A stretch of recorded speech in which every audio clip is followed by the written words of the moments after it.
All right, so today we are working through the energy changes in chemical reactions lab, and I'm gonna start on this teacher demonstration bit at the top. So make sure you answer the first two questions before we get started here, but for this video, we're looking at the teacher demonstration.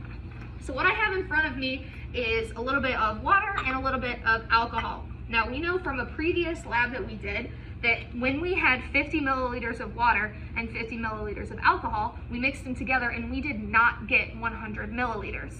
What happened is those particles came closer together, the alcohol absorbed some of the water, so the overall volume decreased. But there's actually more happening here than we think. So if I take the original temperatures of these, let's see. Ellie, you want to zoom in on this a little bit for me? What are we getting here for the temperature? I don't know how to read that. It's about 20. You know how to read a thermometer.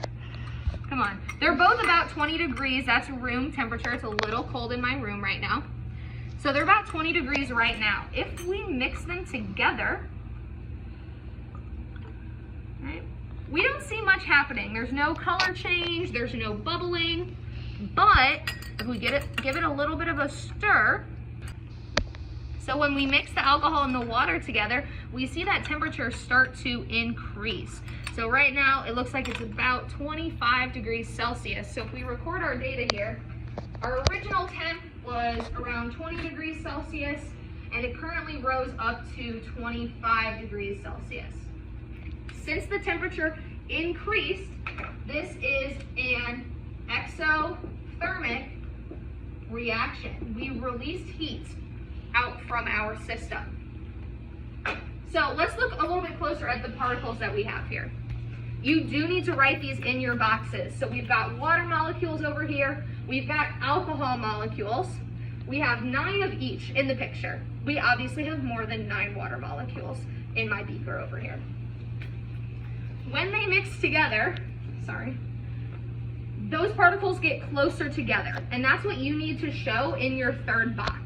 That water molecules and the alcohol molecules become closer together, thus changing the density. So you've got your boxes, you've got your pictures of your molecules in there. On this side, we have our reactants. These are the pieces that reacted together to form the products.